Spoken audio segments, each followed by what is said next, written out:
Go live.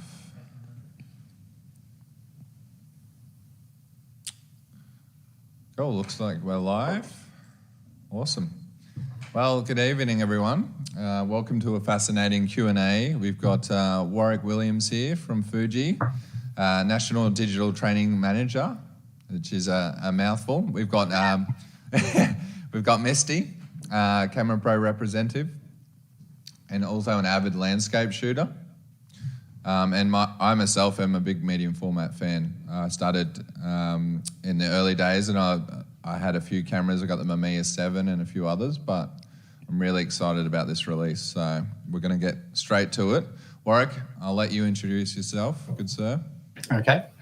Yeah, as Jackson's alluded to, I am the National Digital Training Manager for Fujifilm Australia. I also wear another hat as one of the worldwide tech team members. So that is basically, I represent Australia and currently New Zealand in that capacity. And we used to meet once or twice a year in Tokyo, but it's been a little while since then. So hopefully these lockdowns will end and I'll be able to meet my other team members from around the world at some stage. In the meantime, we have a couple of brand new products. For those who don't know, you're locked down, aren't you, in Sydney? Yes, as everyone is. Yeah, I am actually at home. It might not look like it, but I'm very dedicated to making my house look like a Fujifilm office. Yeah, beautiful. I've been with the company over 19 years now, and these two cameras that we'll talk about tonight are actually the latest and greatest from our GFX and the X range. So I suppose we should just get into it. Awesome. All right. Can't wait. Uh-oh. Ready? I can't share my screen. An error has occurred. What have you done to me? Classic. All right. Well, let's see if we can fix that. No, it's working. It's going. There we go. It's coming. It's loading. Fantastic. Boom. Okay. Introducing the GFX 50S Mark II.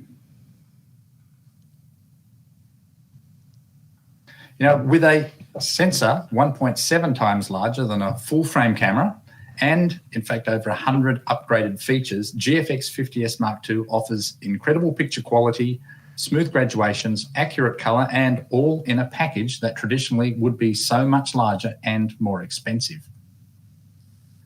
Now, many photographers have actually craved for the release of a camera equipped with a large sensor that could be used in the fields of commercial and studio portrait photography, while at the same time keeping the excellent color reproduction for which Fujifilm is famous. In response to those voices, Fujifilm developed the GFX product range, the latest of which is the new GFX 50S Mark II, a camera perfect for enthusiasts and professionals in the landscape, portrait and architecture arenas, or anyone wanting high resolution and high quality in a portable body. The new GFX 50S Mark II breaks the mold, making large format digital cameras even more accessible. Weighing in at only 900 grams means it can be taken anywhere a full frame camera can go. Its 51.4 megapixel large format sensor, combined with its in-body image stabilization system, allows for incredible clarity even when shooting handheld. The improved rapid contrast detection focus system enhances performance over the previous model, and if 50 megapixels aren't enough, the camera's pixel shift option offers image resolution over 200 megapixels. This incredible camera also sports 19 film simulations and a raft of customizable color functions that offer amazing image quality even straight out of camera. All this wrapped in a tough weather-sealed body makes GFX 50S Mark II a camera that really does break the mold. Now, while GFX 50S Mark II offers all the benefits of a large format sensor photography camera, it comes without the price you'd expect to pay for something of this nature. In fact, GFX 50S Mark II simply makes large format photography more accessible to more people. And as I said, only 900 grams, and with a body size smaller than many full-frame DSLR and mirrorless cameras, Fujifilm has created a product that will carry large format sensor photography into new genres. The GFX 50S Mark II's 51.4 megapixel large format sensor has been customized with an improved micro lens shape and an optimized silicon process for enhanced sensor performance. Now, unlike normal sensors, our design separates light reaching each pixel to avoid it from becoming unintendedly mixed.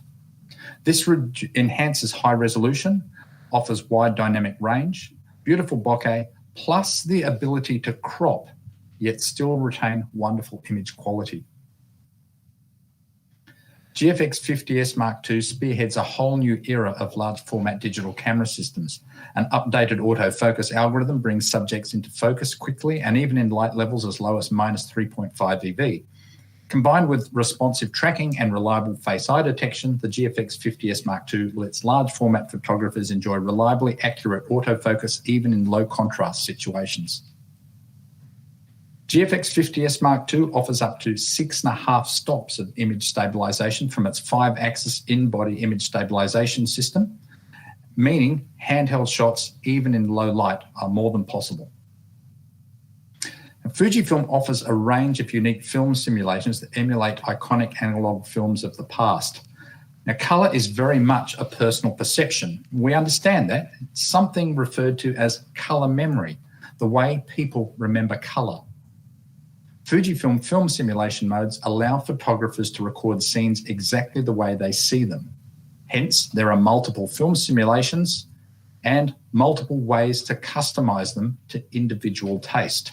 Now, only Fujifilm digital cameras offer film simulation modes.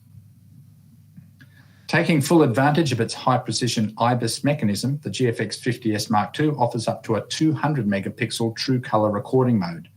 The pixel shift multi-shot mode achieves non-interpolated colour by moving the image sensor half a pixel between each shot so that each photosite receptor records image data in red, green and blue. In total, 16 images are recorded to give the 200-megapixel non-interpolated result. This is just perfect where either ultra-high quality resolution and true colour imaging is required. GFX 50S Mark II's strong magnesium alloy chassis has a reinforced lens mounting area to provide longevity, and its weather-sealed body ensures the camera can be used even when the elements turn bad. Tailoring the GFX 50S Mark II to your own image-making style is easy by using one of the 6 customizable settings on the PSAM dial. It is also possible to configure 16 functions in the quick menu, or by mapping your most regularly used functions to the selection of programmable function buttons positioned around the camera body to keep settings just a simple touch away. Shooting modes are selected by the mode dial and the movie still selector switch and displayed on the top subscreen. Pressing the subscreen selector button will change the display modes from standard to virtual dials or histograms. Also note that histograms may be displayed in colour on the main viewing screen or in the viewfinder. There is a back illumination button for night viewing, and finally, even reverse colour selection is possible via the screen settings menu. While the GFX 50S Mark II is fitted with a 3.69 million dot EVF for easy viewing, some of the greatest images are made when the camera is positioned at a more dramatic or unusual angle. Hence, the rear 3.2-inch touchscreen encourages exploration of different viewpoints with its 3-way tilt ability to help push your photographic compositions to the next level. While not aiming to be a movie camera, GFX 50S Mark II does record full high-def video at 1080p up to 30 frames per second in the MOV QuickTime format. Film simulation effects may also be applied when recording videos. Now, no camera is ever complete without a lens, and the ever-expanding range of GF lenses contribute to the versatility of this incredible mirrorless camera system. The latest lens is our GF 35-70, and it's a fantastic lens. It's very compact, very small, and even as we've seen here, has a transport position that actually shrinks the lens down even further. In summary, the GFX 50S Mark II is a compact, large format digital GFX series camera. It is easy to use via its PSAM mode dial and 3-way tilt touchscreen.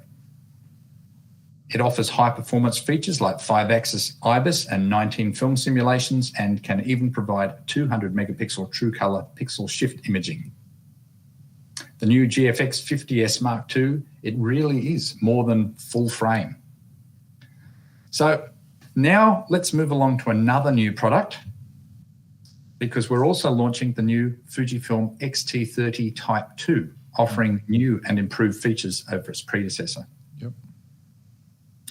Xt30 Type II brings the best of the latest X series together in one camera. And that's a perfect storytelling tool for everyday photographers, videographers, and content creators who want professional results in a compact size. Key features include a compact and functional SLR-style body for easy use and portability. The outstanding 4th generation CMOS as found in the current X series flagship Xt4. With a new faster autofocus system offering speeds as quick as 0.02 seconds and providing the now legendary X series image quality. There's high performance in the video area too, with 4K movie making options including F-Log when professional results are required. A 2-way tilt touchscreen offers quick access to features as well as flexible viewing options. And finally, Xt30 Type II has the rich colours, wide dynamic range people have come to expect from Fujifilm's film simulation options. This camera has all the hallmarks of a quality Fujifilm digital camera.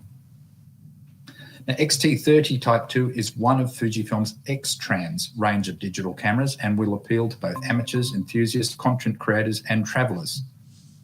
In fact, anyone looking for a compact, high-quality, lightweight, versatile camera capable of high-quality stills and video.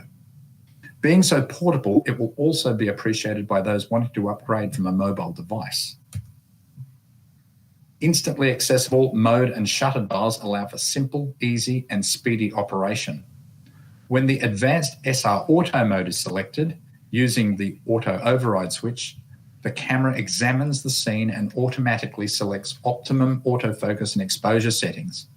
The SR Auto mode will not only select shooting solutions based on the scene and prevailing conditions, but amazingly will also provide a color solution as well by selecting the appropriate film simulation and even select multiple tweaks like clarity, dynamic range, color chrome effects, and more, all automatically. You literally only need to press the shutter release to obtain images like a pro, and the camera can even record RAW files in this mode as well. Available in 2 classic color schemes, the Xt30 Type II is of course compatible with the full range of 40 X series prime and zoom lenses that provide lightweight yet durable options for countless photographic situations. When you combine stunning optical performance with Fujifilm's 86 years of experience in color science, these results are truly astounding. Xt30 Type II's classic design weighs in at only 385 grams and is one of the smallest of our current X series range, yet it conceals a powerful processor, the fabulous X-Trans sensor, and a range of advanced features. The portable and convenient design makes Xt30 Type II a pleasure to take anywhere and everywhere. Having the same sensor and processor as our flagship Xt4 means Xt30 Type II also has the same performance and picture quality. The incredible X-Trans sensor with its unique color filter array controls moire and false color without the use of a resolution-lowering optical low-pass filter, while its back-illuminated structure maintains a high signal-to-noise ratio for best image quality.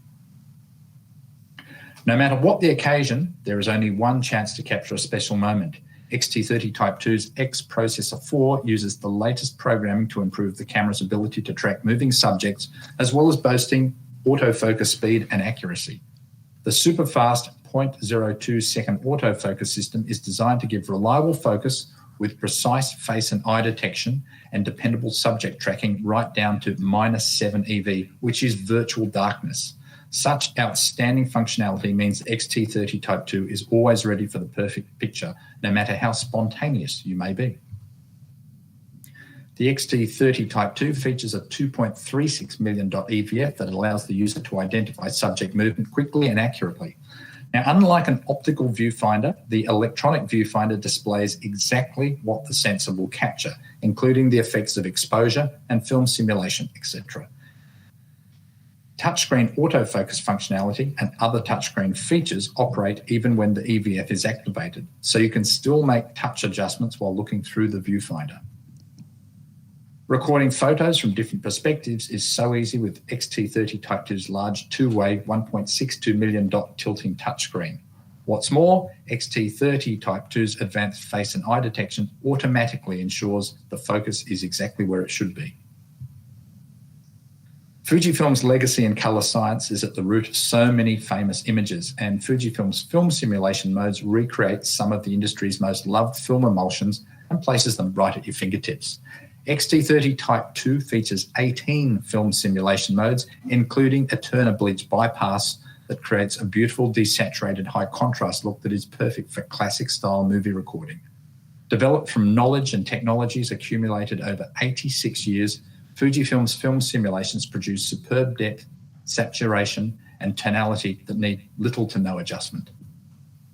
Great stories are made up of more than just photographs, which is why Xt30 Type 2 adds a whole new dimension to creativity with professional quality video functionality. It's possible to record 4K 30p at 420 8-bit colour to your SD card or 422 10-bit colour to an external device via the HDMI port. Super slow motion at full high def 240p provides a truly spectacular view of the action. The Fujifilm Xt30 Type 2 will connect wirelessly or via cable to many popular media display devices. It can be paired with a smart device via Bluetooth for always-on connection, enabling automatic or manual transfer of pictures you take to share quickly on social media, or geotagging of images so you don't forget where you've been. The connection also enables other functions such as remote shooting or viewing from a smartphone or tablet, and even printing direct to an Instax printer.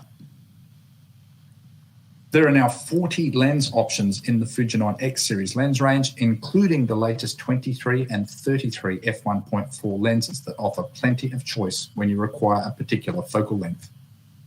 This new generation XF23 f1.4 prime lens offers exceptional edge-to-edge sharpness, and even at full aperture, it is the must-have large aperture wide-angle lens.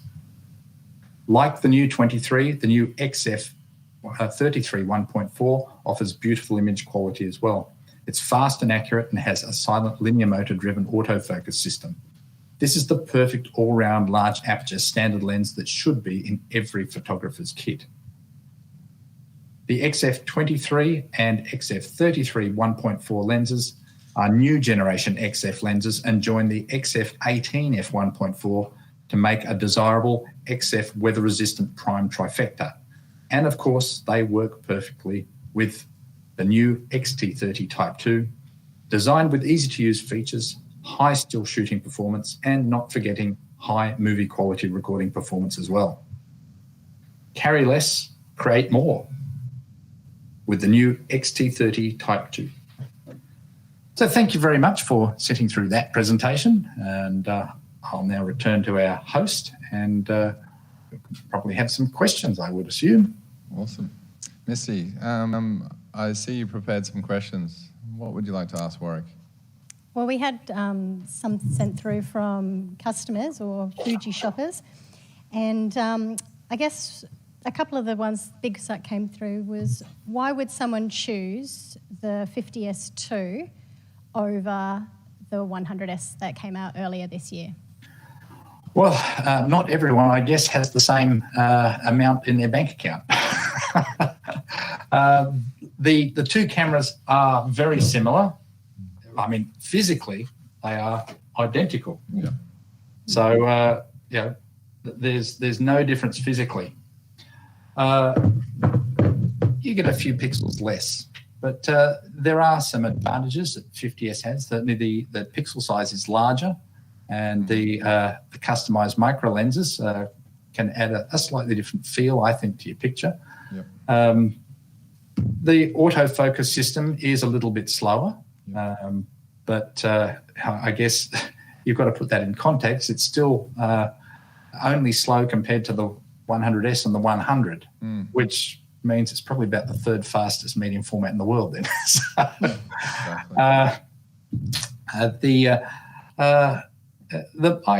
I'd say, as I said, that the main reason is going to be your bank account. And if you want to get into that medium format market and use one of what we call our large format digital cameras, this definitely breaks the pricing mold for that, and it will open up the market, and already has. I already know that to a wider audience. Yeah. Do you want to touch on why Fuji is now choosing to say larger format? No, not really. Rather than Okay, I'm quite happy to do this. What we found was with a lot of new generation photographers coming through, they had the idea that full frame was the largest sensor you could get. Now, I know, look, to people like myself and others that have been out for a long time, that seems really, but no, it's understandable. And what has surprised me is a lot of the people that have moved into cameras and now are looking, I suppose, either generally going to sort of high quality or high speed, which seems to be where the two are dividing. If they're looking at high quality, they're looking at full frame as being the biggest you can get. And this is definitely, I've had a couple of people that didn't realise that medium format was larger than full frame. So to get over this, Fujifilm has decided to, in some respects, adopt the video concept where they actually refer to sensors basically from Super 35 or around the APS-C size as large format. And in this case, we really are talking about a large format sensor by comparison to full frame. So I get the light reflecting on that. And so this is a sensor that is 1.7 times larger than the full frame, and we have decided to call it large format. So we now refer to our large sensored cameras as large format sensors. Fair enough. Someone was wanting to know, will the new 50S2 still have the ability to do 35 mode crop? Yes, it does. Yeah, both. In fact, all of our GFX cameras have had that ability. So, yeah, there is a 35mm mode. If you're using what I would call an intelligent adapter, which is one that has electronics that recognize... Not a dummy adapter. Yeah, as opposed to a dumb adapter, I suppose. There are adapters, I believe, certainly for Canon and Nikon, and I believe Contax as well. You can actually fit to the camera and put your full frame lenses on. The camera recognizes that and automatically goes into the 35mm mode. On the 100 megapixel camera, you end up getting about a 60 megapixel image, and I think it's a bit under 40 megapixels, about 36 megapixels, I think it is. Don't quote me on the GFX 50 cameras. But the S and the R, the current S and R will do that. The 50S Mark II will do it. And another weird little trick is I've had some people asking if they can do cropped RAW files. Well, if you actually go in and force the camera, and you can select the 35mm format mode, if you force them into doing that, it will actually shoot a RAW file in a cropped way anyway. So it's sort of another way of shooting a smaller RAW file. Okay. We've also had a couple of questions about the video. Yep. So I guess people are wondering if there would be any upgrades to the videos in future firmwares. It's early. If there was a firmware upgrade, and I've asked this very same question, and I've been assured that it's the limitations of the sensor that are precluding 4K and F-log and that sort of thing. And so if there are upgrades to the video, that would be minor tweaks to the full high def offering that it currently has. So maybe you'll be able to use some more film simulations, or we might come up with perhaps another format, but it won't offer 4K. That is the domain of the other GFX, the 100 and the 100S. Yep.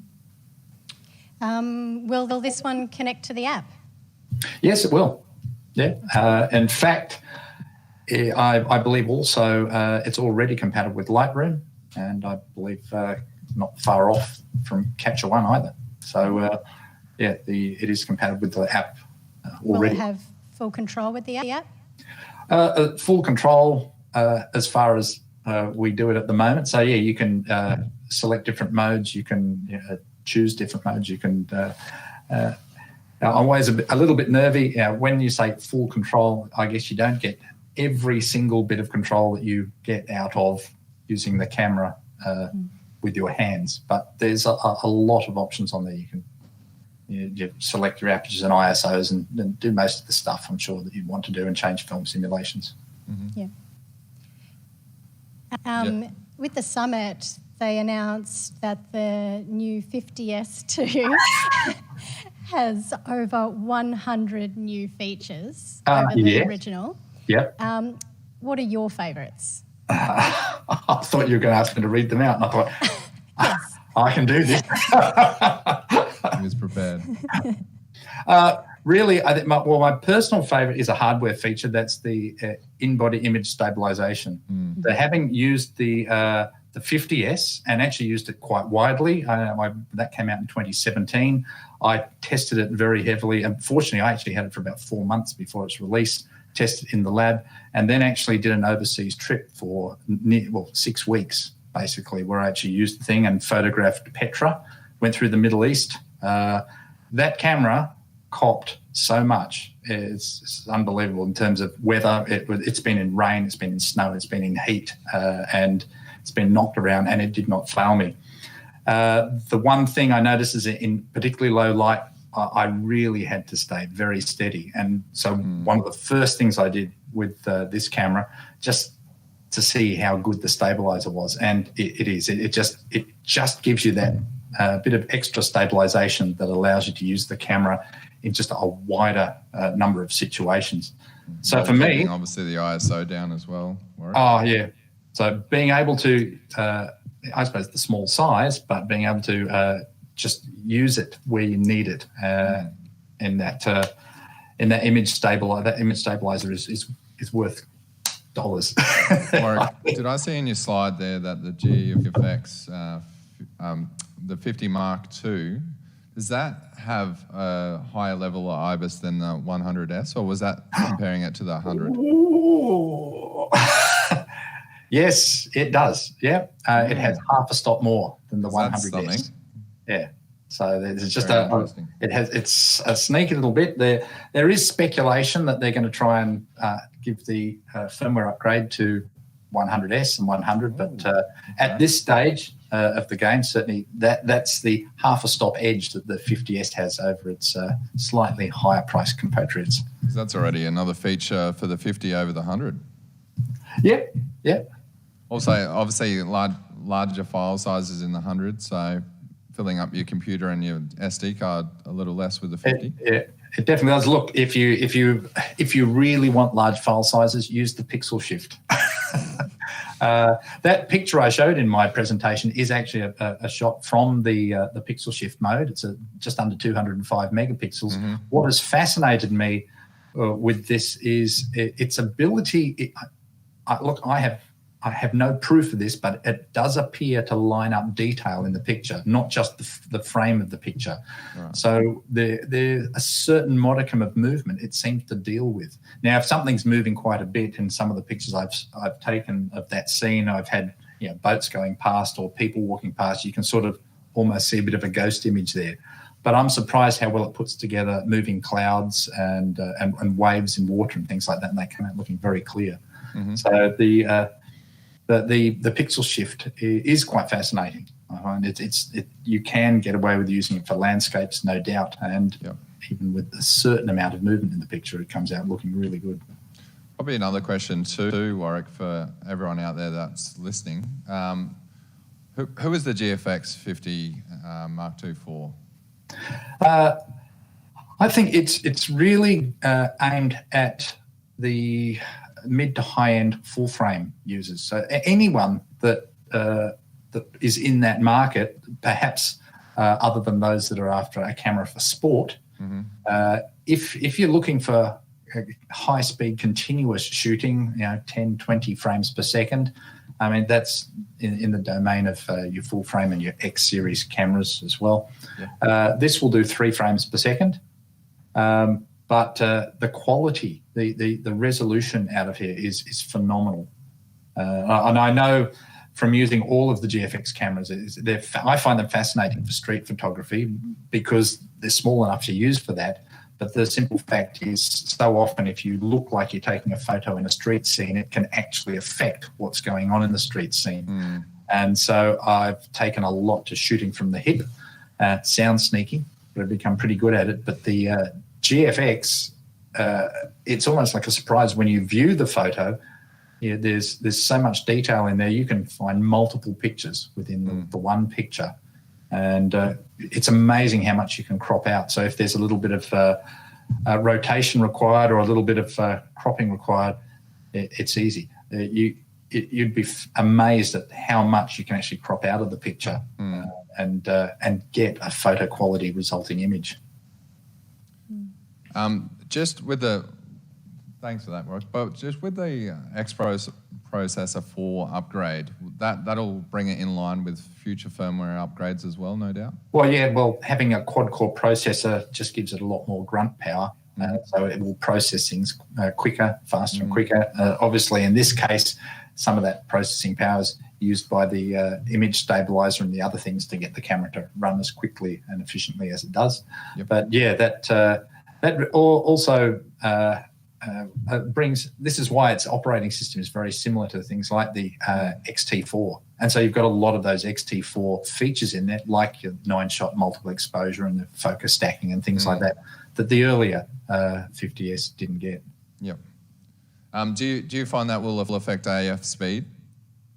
Oh, definitely the processor improves autofocus speed. Does mean it's using what we call rapid contrast detection as opposed to ordinary contrast detection in the 50S, and that is made possible by the processor. So. Very cool. Awesome. Misty, do you have any more questions? For some other customers, why would someone who's looking at this sort of megapixels go for the 50S to over, say, a full frame camera of similar megapixels? Okay. Well, I know the answer to this, and I absolutely believe the answer to this, and I've seen the answer to this in actual physical demonstrations. So if I could just refer to a story or my experience of how it was explained to us when I was doing my initial GFX training in Japan. And this was done with the GFX 50S. One of I mean, we all know that there is that sort of medium format, large format look to a picture, you know, the shallower depth of field and that sort of thing. But there's also something that we call a micro contrast detail, the ability of a larger sensor to pick up extraordinarily fine detail. And that fine detail, it could be literally the shadows of the pores of your skin, and able to deliver that in a photorealistic and almost 3D way. So the way this was demonstrated to us when we did our training in Japan, they actually had a very lovely Japanese lady in traditional dress, and they took a photo of her with the GFX camera, and they printed it. And that's all they did. There was no processing or messing around with it. And it was printed life-size, full-size, and we went and had a look at it, and it was just extraordinary. It was almost like you could talk to the photo. And we were invited to go up and have a very close look. So we ended up going 30 centimetres away or close to the picture and looking. And, of course, when you're that close, which is not normally how you'd talk to someone, you see very, very fine detail. And we suddenly started to notice, oh, gee, she's got a bit of a blemish there, and there's an eyelash out of whack here and some hairs. And, the makeup's not so good in some areas.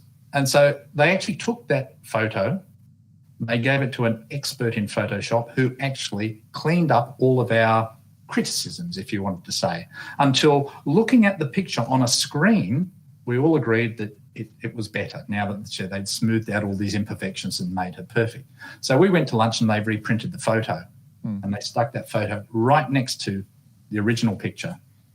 And it was chalk and cheese. When you compare the two, the photoshopped image had lost all of that detail. They'd taken away the micro contrast detail and the picture looked flat. So you actually need that detail. Now, the end of the story is, of course, that they then shot the same picture, I won't say what with, but it was with a full frame camera. And they printed the picture and it could not deliver the same level of micro contrast detail. And the picture had characteristics of the photoshopped, flatter looking image. And that is just something. It's just, I guess, pure grunt power. You dare I say, if you want that sort of detail, you need a large format sensor camera. Yeah, and the pixels themselves are significantly larger, aren't they? Yes, yeah. They're definitely 5.3 microns in this stage. And there's another advantage there. The pixels on the 50S are a bit larger than that on the 100S. Mm-hmm. Yeah. But also, sorry. Yeah, sorry, Warwick. Would that see a noticeable jump in low light performance as well? You'll see an improvement in low light performance definitely over the 50S. Yeah. And at the moment, it's hard to say.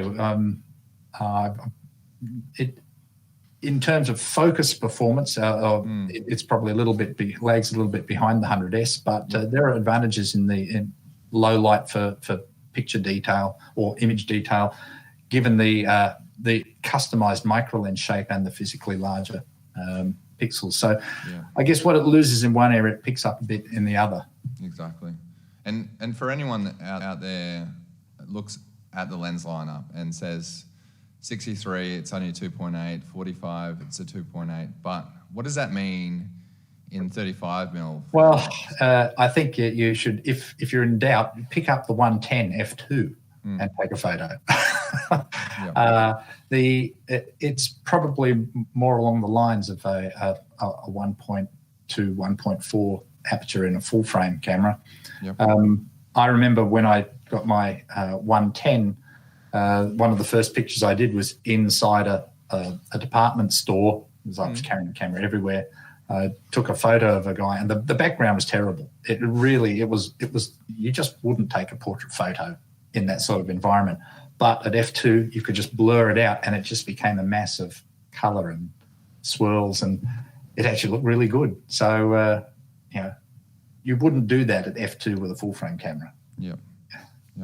And not to mention the 80mm, the new 80mm 1.7. Never far from me, the 80mm. That's a nice lens. At the moment, there always seems to be two lenses I have with me. It's the 81.7 and, oddly enough, the little 50 3.5, which is it's a great little lens. But then again, so is that 30, the 35 to 70. Here's a lens that is far better than it should be. I mean, it's small, it's compact. Don't be put off by the 4.5 to 5.6. If you want something small and compact and you need a zoom, this is it's a phenomenal lens. So that's a good one as well. But hard to go past if you're doing if you want bokeh. That's the bokeh lens. Wow. For sure. Another knock on medium format, Warwick, was that it was always too big, too heavy, and too cumbersome. But we don't see that anymore with the 100S and the 50S Mark II. Definitely. Funnily enough, when I had the 50S, the first week I had, the 100S, first week I was up in Brisbane, and I happened to bump into a sports photographer I knew up there, and he knew me. And the camera hadn't been released at that stage, and he knew who I worked for, obviously. And he says to me, "So, have you seen the new 100S yet?" And I thought, I thought he was being funny because I had the camera on my shoulder. Yeah. So I picked up and showed it to him, and he went, "That's not it, is it?" He couldn't believe how small it was. We've massively changed the way things are. I mean, let me see if I can. There we go. I suppose I could even do it with this one. Here's a DSLR. Here's the, and this is an APS, so DSLR, but and this is the large format digital. I mean, you can see it's ridiculously small compared to other medium formats and even full frame cameras. Not to mention with the 50mm on or the new lens, it just makes it even more compact. Yeah, well, that's why I love that little lens. Fantastic. And this is the thing, like with a 50mm, you can crop in 2-3 times the original photo. So essentially, it turns into a much longer lens. Yeah. On full frame. So. No, very cool. It is incredible. I've done things like even with the the 120 lens, shooting pictures of distant objects and then cropping in, even on the camera. And you can do crazy things like actually shoot raw, process in camera, then crop the resulting JPEG, and it's like having a 1200 mils lens. It's incredible. Hey, Misty, you were going to ask Warwick about the tilt shift. Obviously, there's been a few people calling about that. I've seen on Fuji rumours for months, people asking that. Every Facebook group known to me. No one's mentioned tilt shift. Damn, this is Summit. I don't know. I wish they wouldn't say things like this. Look, tilt shift has certainly been the most requested lens of all. It's funny. You ask people what they want, and they say tilt shift. Oh, give us a measure. No, we just want tilt shift. Just give us a tilt shift. So Fujifilm has heard. They've listened. And they are developing this. I can't tell you any more about it than that. Because I actually don't know any more about it than that. I need to get to Japan. Could you speculate a focal length? No, I know. Well, I know that we've considered different ones, and I believe they've messed around with different focal lengths. But as to exactly what they are, I really don't know. And but I have a lot of faith in our people in Japan. A huge amount of faith. They are very passionate about moving forward with our products. So I have no doubt that they'll do it. This is essentially, it's quite a big achievement, but it's the most affordable mini format or large format camera basically ever made. Yes. Yeah. Which is super impressive and underrated as well. So, well, if you consider like the predecessor to this camera, the S1 Pro, when it first came out, just the body alone was $15.99. Yeah. And that was back in 2000, and I'd say $16,000 back then was a hell of a lot more than it is now. So it's a huge change. Perhaps people forget that sort of stuff. But maybe I might have to do a video on that. Definitely. I'd love to see it, Warwick. Yeah. We've got another question that's come through from a viewer. The Summit presentation showed a hot shoe mounted Tascam XLR audio unit, and it's not shown on the current Tascam product. So has Tascam partnered with Fujifilm? Yes, they have on that particular project. Yeah. That's a good question. And I thought I had, here we go. Do you want to see a picture of it? Yeah. Okay, let's see if I can figure out how to do this. Okay, try that.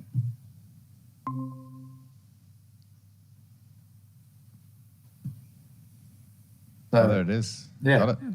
So I'm not exactly certain when it will be available. It has been announced that obviously it's gone a little bit further than that. So it's soon to be released. I guess it's going to come. I believe it's distributed by TAC, so it's going to come down to that. So I suppose you guys will stock it when you can get it.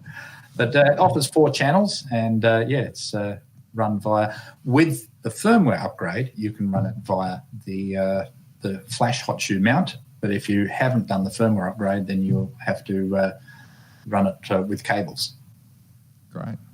For anyone that's more interested with the GFX 50S Mark II, we did do a video, and we do have a blog done by Misty, actually, that presents a bit more about it. But obviously, with time restraints, let's go into the Xt30 Mark II. Warwick, what does that mean for a small camera getting a new processor, new screen?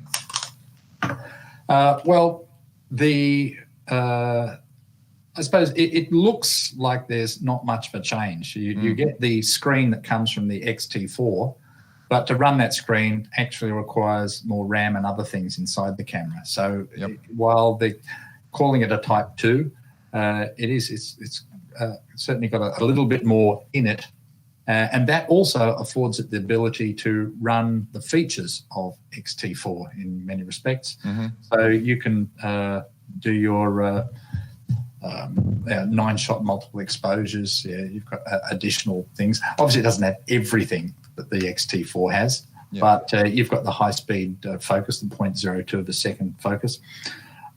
I suppose if there was two things about the Xt30 Type 2 that I like, one is a hangover from the original model, the Xt10, Xt20, and that's that little auto override switch, which I've always loved. When I go on holidays, I have a wife that doesn't quite share my passion for photography. She just wants to point shoot, and that's it. So with this camera, I can actually basically have all the features of the higher end models. I can shoot manual, auto, whatever I like. And the best part is, even if I've got the camera in full manual, I mean manual focus, manual auto, manual aperture, manual shutter, manual dynamic range, a whole lot. And then my wife might say, oh, I want to use the camera. She's going to go click, and it's automatic. And she takes her pictures, and then I click it back and I'm back to using it normally. The restriction on there was that I could never get raw files in the auto mode. Now you can with the Xt30 Type 2. More importantly, it has a feature that took a huge amount of effort to create. The only camera that currently has it is the XS10, and it's now will be on the Xt30 Type 2. And that is what I mentioned previously, the advanced automatic setting, which not only finds a shooting solution based from 58 preset shooting solutions in there, so it can actually recognize subject matter, like if it's shooting a portrait, a moving portrait, a night portrait, a landscape, a macro, whatever, it'll come up with a shooting solution. But what's new is it can also come up with a color solution. And that means it will actually choose the film simulation mode, and it will choose the tweaks to that film simulation mode on a shot-by-shot basis. Now, I could sit here and explain to you how that works, how you can use it, how you can do it. But if you knew everything about the camera, if you knew exactly how to use it all, how would you actually make all those adjustments on a shot-by-shot basis? This camera can do it in about 100th of a second, and I'd have to say it's about 99% correct. And if it's not correct, it's a point of view. Maybe you think, oh, the sky's a bit too blue. Maybe it's not that blue. That's about it. But it's a phenomenal feature. And there's so much research and time and effort went into that. And there was thousands of test pictures shot by people all over the world so that this camera can tell the difference, if you like, between a sunrise in Australia and a sunset in Norway.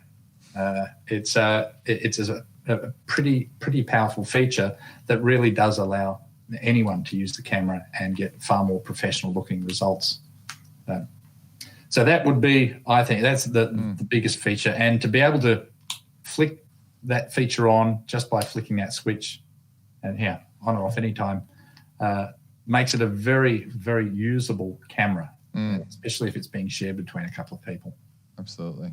And of course, the other crazy thing is it can shoot video at F-Log. I mean, no other camera in this class does F-Log recording. So, I mean, if you want to put your Atomos screen on top and record externally 10-bit video, it can do it. So, extraordinary. I've got a question quickly from Robert. Sure. Has Fuji planned any special Australian events when we get out of lockdown? I am absolutely certain that if we ever do get out of lockdown, there will be events. I'm telling you, there'll be events. Even if Fuji doesn't want events, I'm going to make sure there are events. Warwick's feeling your pain, Robert.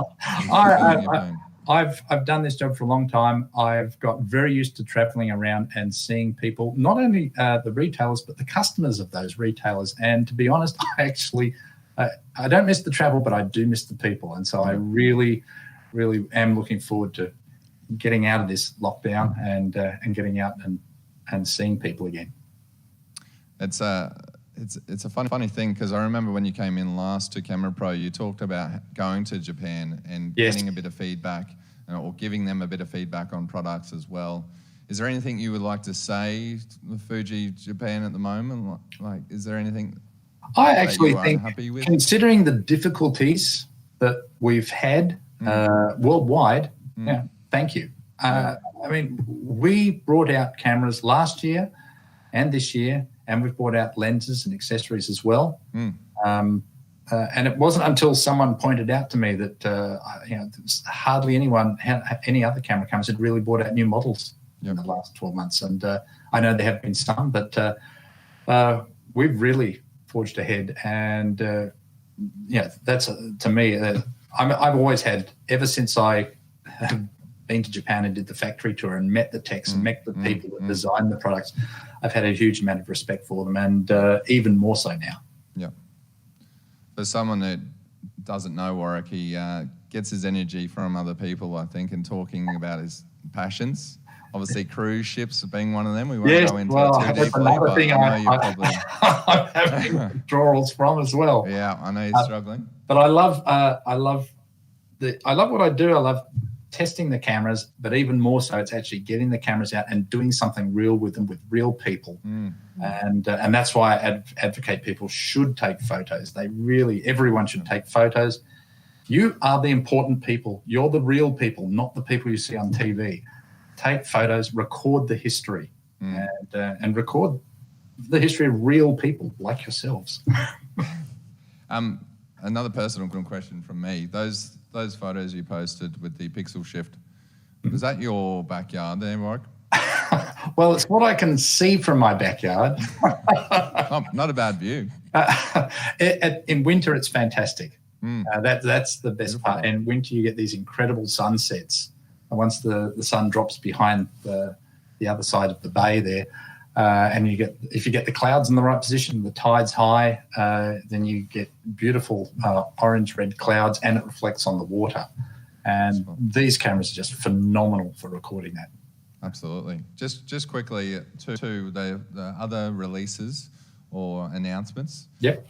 The 33mm and the 23mm 1.4 Mark II. Yep. Have you got any more info for us about those two lenses? Okay.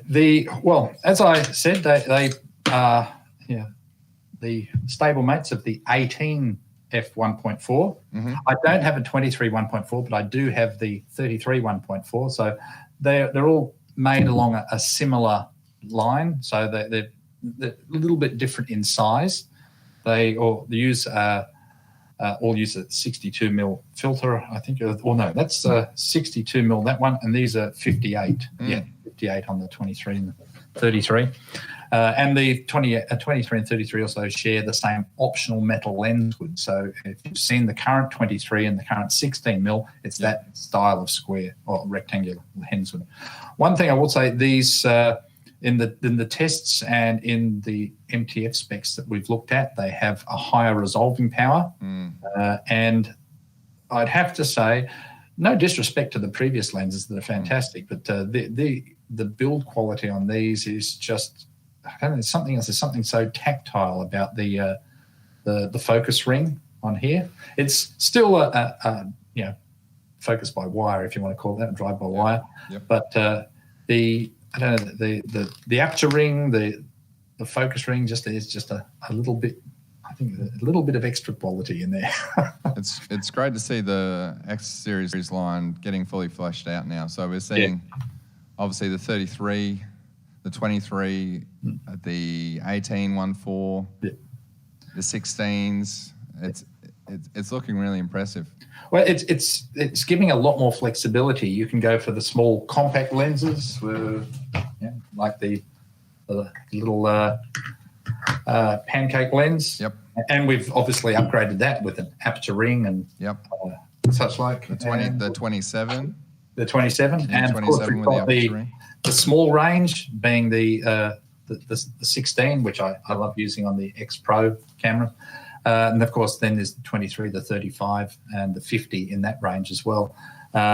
It's always funny that those particular lenses, you can take one of our X bodies and put 4 of those lenses into a tiny little case. It's just incredible. And then, of course, we've got the other lenses as well. And there's obviously more to come. It's very exciting. The new 70-300, that's pretty impressive. And the 150 to 600, so... very exciting stuff.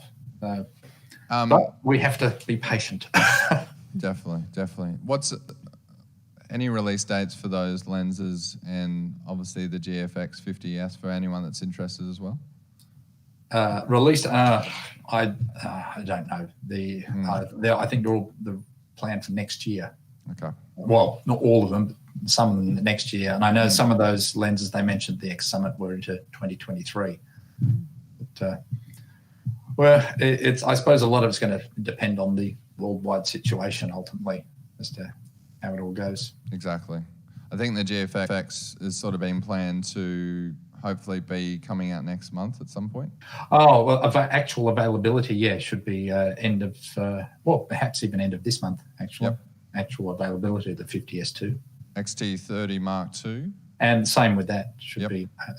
It might be a bit later, might be a bit more delayed. I suspect that was the original plan, was to have it out around the same time, but I think it's going to be a bit later. As will the, if you want the 35 to 70 as a separate item, that will be, that's now probably going to be end of October. Okay. So yeah, unfortunately, there's this whole COVID situation has constantly screws up expectations, but we battle on. Yep, absolutely. And looking at the roadmap, obviously with the GFX lineup, looks to be some very exciting releases coming out in the next couple of years. Oh yeah, definitely. There's development. It just is an ongoing thing, and it's one of the most exciting things is to get into the prototyping area in Japan and see all the things that probably won't ever come out. Obviously, when you make something, you don't go and make it. There's obviously lots of other things that are produced before actually deciding on the product that goes to market. The end result. But it's always very exciting when I've been able to visit the head office. But it really is down to the people over there. The people are fantastic. I find the user base with the GFX exclusively has a very, very passionate fan base. Oh. Definitely. I don't know if you follow that much. I do. I can't avoid it. When the 50S came out, I only had to wear a Fuji shirt, and I would be stopped and asked about the camera. And then when the GFX 100 came out, I was absolutely staggered to find. Well, in one case, a guy stopped me in the street and asked to have a selfie with me. I was actually on top of a building in Tokyo with Billy Long, who's my counterpart from Canada, and some girls recognise us as the Fuji guys, and they want to have photos with us. So it's exciting. There's some great groups that I've seen on Facebook. There's one where literally the whole Facebook group is just people adapting lenses to the GFX lineup. One of their favourite old lenses, 645 lenses because of the sensor size. So, I really great. What you see behind me here is Fujifilm stuff, but I am an avid camera collector, and so I have quite a lot of other lenses, both full frame and medium format. And I have various adapters and do various things with them. And I've got to say that the GFX actually makes it very easy. I'm surprised how it is to find the adapters and experiment with all sorts of lenses. So I don't confine my personal photographic exploits. I use all sorts of things, and they have different filters and some of the old things. Turning lenses around the wrong way, and the cameras just provide for all of that. Yeah, so like coming from myself as well, like I've got a lot of film lenses. So there's Pentax adapters, Minolta adapters, Mamiya adapters, Hasselblad adapters. There's one guy doesn't live far from me, and he has a GFX, and he persists in using his Pentax lenses. And I keep saying, you got. I warn you though, you buy one of our lenses, and then it's like, then you've got to go and buy some others. Yeah. I knew a gentleman that actually bought a GFX 100S, intending just to use his Nikon lenses because he thought, I can use them, great, and I'll just use my Nikon lenses. But then he wanted to know about some of the other lenses, so I loaned him one of them, and he bought that. That's how it Then he starts. borrowed another one, and he bought that one. And I think we're actually up now to 5 lenses. Unfortunately, these other lenses aren't getting much of a look in. Misty, did you have any final questions for Warwick at all? Just a viewer's asking, how does the 33mm?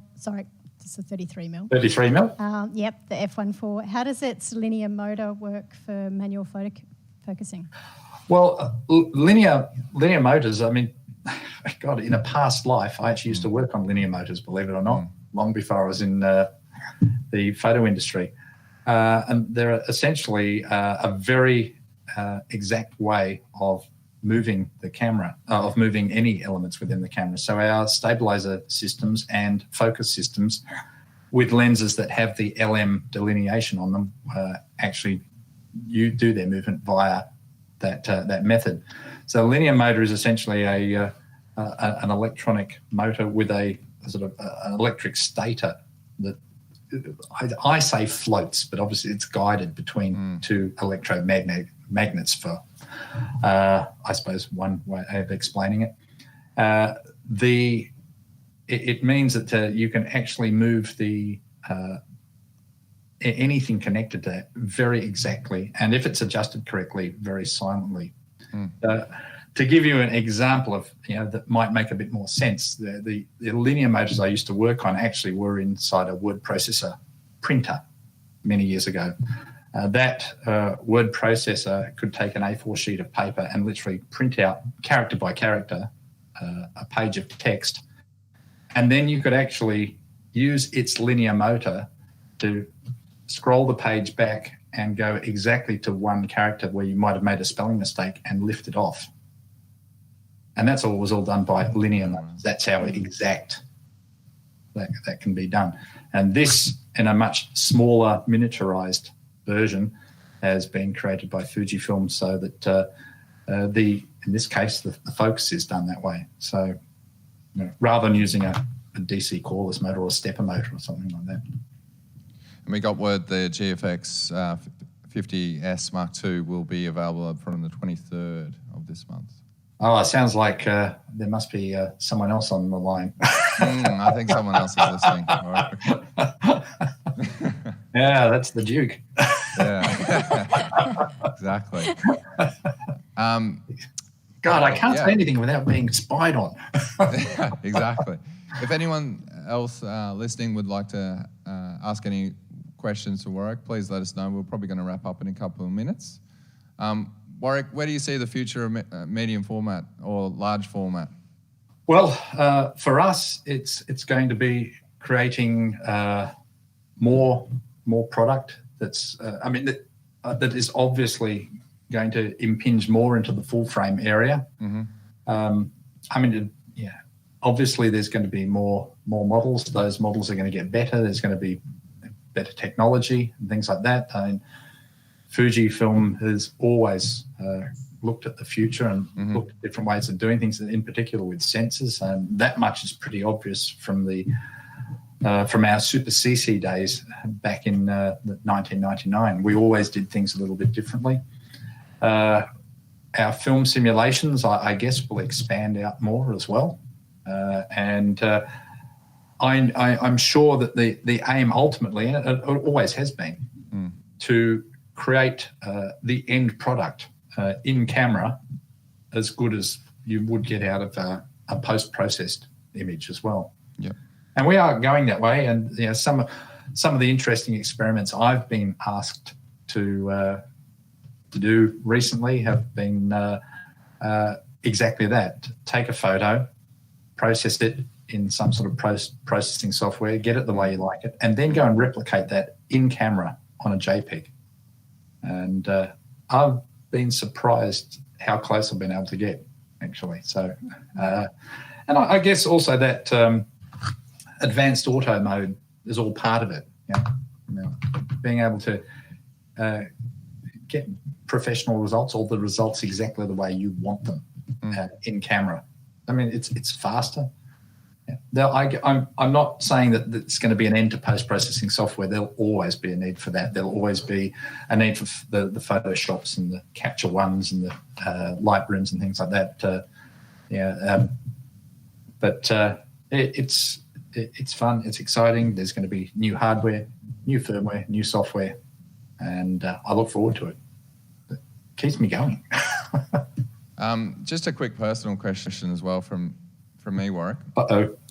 What happens with the GFX R range? Do we see the death of the rangefinder now? No, I don't think so. Okay.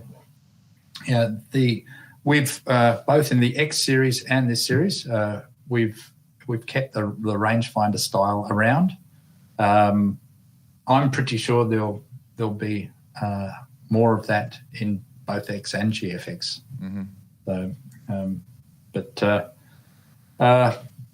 I've got no reason to say that, but one thing I think I usually find out if something's about to be canned, and I haven't heard that anything's going to be stopped. So yeah, Fuji rumors is coming up with some interesting rumors lately. That's for sure. Oh, look, I look at it this way: is that if you is there going to be a new model for Toyota or a new model Mitsubishi, a new model Holden, or well, probably not Holden now, but Ford or something? There's always going to be a new model. So one thing that doesn't get probably discussed enough, and with the release of the 100S and the 50S Mark II, is the ergonomics on this camera. Yeah. Like I've had the original S in my hand, I've had the R in my hand, but this feels great with large lenses and even the pancake. I find if you want to make it a little bit more interesting, if you're finding that perhaps, especially with the bigger lenses, you want just something a little bit more in your palm, putting the grip, the optional grip on there. Actually, I'm surprised you wouldn't think something that small makes a difference, but we pop that on the camera. I find if I'm using the 250, that actually makes it a little bit more comfortable. The edge of the camera doesn't seem to stick into your palm as much, and it just works perfectly. And of course, you get your quick release tripod mounting on there as well. Yeah, the Arca Swiss at the bottom as well, which is nice. Yeah, but that just makes it a very comfortable camera. Yeah, of course, obviously it makes it slightly bigger. It also protects the bottom too. Yeah. But I think you're right, just that little bit extra for slightly larger hands, because the body on its own felt really good in my hands. Yeah. And then obviously Jackson has hands that are a fair bit bigger than mine, and that little bit extra on the bottom would be good for him.